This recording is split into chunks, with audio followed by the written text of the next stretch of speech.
I'm Chris Bali, and this is my experiment presentation. The first part of major course content that I explored was social influences. Social influence is the process by which other people mold a person's ideas and behavior. It encompasses actions such as obedience, compliance, and conformity, where people change to fit in, adhere to social norms, or obey authority. It also describes how certain behaviors, such as laughing or yawning, can spread among people. Social contagion is a phenomenon whereby ideas, feelings, and behaviors seem to spread across people like wildfire. Examples include laughter, applause, and yawning. My first experiment was on social contagion. I tested if my boyfriend would yawn while watching videos of people yawning. I observed his reactions to the yawning to see if social behavior spread automatically between people. He ended up yawning 4 out of 5 times when he saw someone else yawn. Now, of course, with every experiment, there are situational factors, such as being around others who yawn increases the chances of yawning too. Contagion is stronger with people we feel close to or connected to. Paying attention to others makes mimicry more likely, and in group settings, people naturally copy behaviors to fit in. This demonstrates how situational circumstances greatly influence social contagion, particularly contagious yawning, whereby an individual's surroundings or context affect whether or not they imitate the action. My related theories were the chameleon effect and normative influence.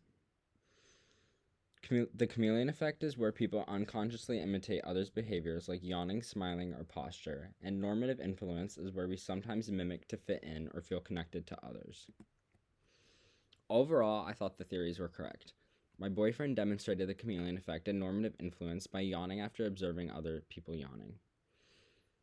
The experiment validated the idea that social influence doesn't necessarily involve awareness or pressure, and that social habits can spread naturally through imitation. I also explored cognition, memory, and attributions. How we perceive and understand the social world is explained by social cognition. In addition to automatic and controlled processing, our thoughts also rely on schemas that influence memory and perception. Finally, we use attributions to explain behavior by associating it with internal characteristics or external circumstances. My second experiment was on the Stroop effect. I tested the Stroop effect on my boyfriend. I did this by seeing how quickly he could name the ink color of words that spelled out different color names. For example, the word red and blue ink. He had to read through a list of 15 different colors and different inks. The purpose was to see how automatic thinking interferes with controlled thinking.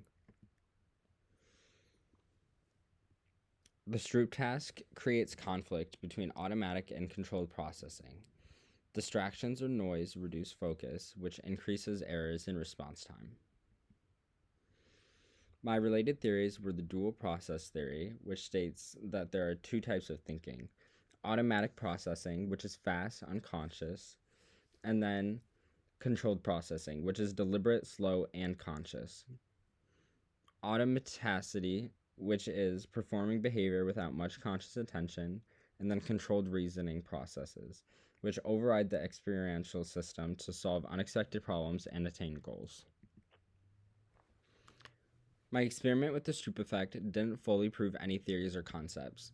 He showed little to no delay when naming the ink color, suggesting that automatic processing doesn't always overpower controlled processing. This outcome could mean that situational factors play a stronger role than the theory accounts for. Overall, my findings suggest that while these theories describe general cognitive tendencies, they may oversimplify real-world behavior. The Stroop effect doesn't capture how flexible and adaptive people's attention and control can be in everyday life. My third experiment was on thin slices. Thin slices are the idea that people can form a quick and pretty accurate impression of someone's personality just by seeing a really short bit of their behavior, like 30 seconds or less. I tested if my sister could form a quick and accurate impression of someone's personality just based off of their room. This behavior is tied to bottom-up processing. Now, with every experiment, like I said, there are situational factors, and with thin slices, limited information leads to more reliance on stereotypes and schemas. Mood, goals, and expectations of the observer shape judgment, and lighting, camera angle, or what is visible in the photo all shapes the perception of the viewer. My related theories were person perception, bottom-up processing, and attribution theory. plus schemas. Person perception is when we form impressions of other people, often on the basis of limited information. Bottom-up processing is taking sensory information and then assembling and integrating it. Attribution theory is when we observe others' behavior and apply logical rules to figure out why they acted the way they did.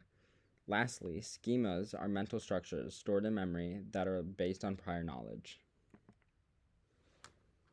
My takeaway was that in my experiment, my sister's accurate judgments about my friends' personalities from photos of the room supports theories about schemas and person perception.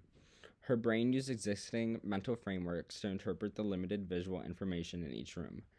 Instead of relying on random guessing, she used bottom-up processing, taking specific visual details like cleanliness, color, or decor, and building them into personality impressions.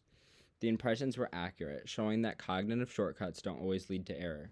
Sometimes they help make quick and valid judgments.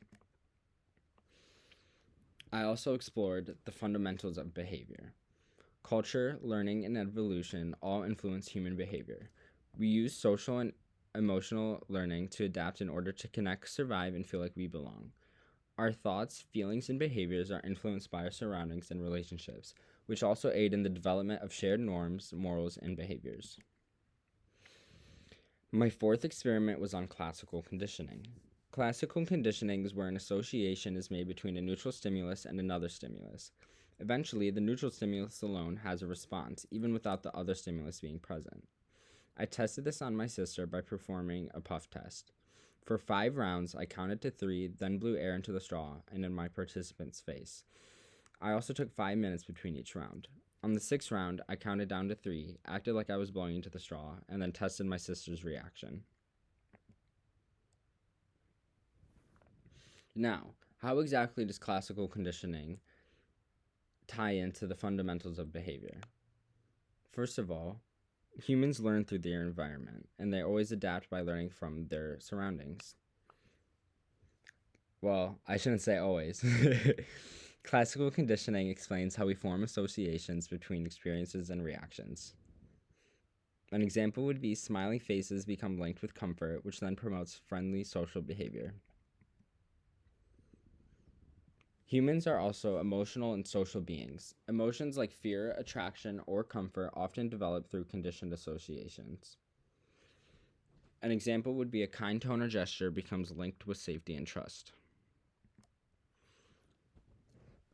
Norms are learned behaviors shaped by feedback. Classical conditioning helps people connect social approval or disapproval with specific actions. Saying thank you gets a positive reaction, so polite behavior becomes automatic. Classical conditioning shows how our surroundings and experiences shape automatic responses. Situational factors like where we are, who we are with, and how we feel can influence how strong those learned associations become. Such as, if you always study while drinking coffee, your brain may associate the smell of coffee with focus, so later smelling coffee helps you concentrate. My related theories are on the attribution theory and the schema theory, which we covered before, and the mere exposure effect, which is familiar things feel safer and more likable over time. My sister ended up having a response to a trial even though I didn't blow air into the straw that time. Based off my empirical findings from the puff test, I found the social psychological theories to be correct when applied to my classical conditioning experiment. The way people formed associations between stimuli supported ideas from attribution theory and schema theory, showing how we connect experiences to meaning and behavior. This shows how easily conditioned responses can form even without a real stimulus, just through expectation and learned association.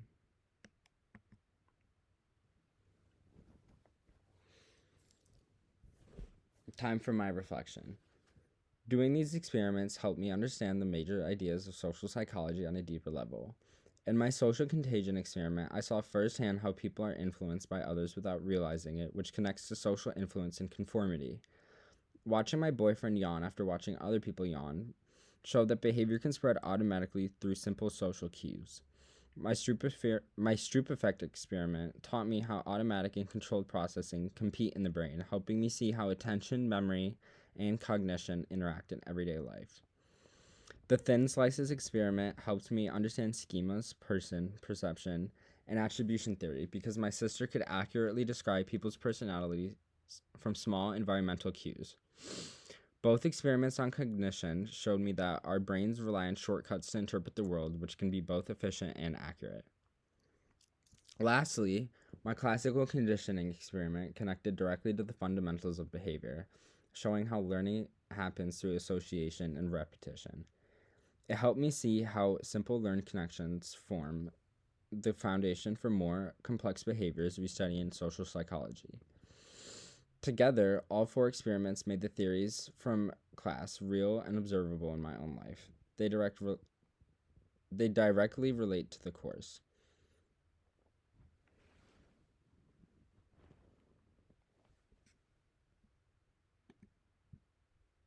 When it comes to the understanding of personal responsibility and the goal of creating a positive society, I learned that psychology doesn't just explain behavior, it shows how much influence we have on one another. In the social contagion experiment, I saw how easily simple behaviors like yawning can spread through social influence. That made me realize that our actions, even small ones, can affect the mood and behavior of the people around us. In the Stroop effect and thin slices experiments, I saw how our minds quickly form judgments and make assumptions, often without awareness. Recognizing that helped me understand the importance of slowing down and being aware, and being fair when perceiving or judging others.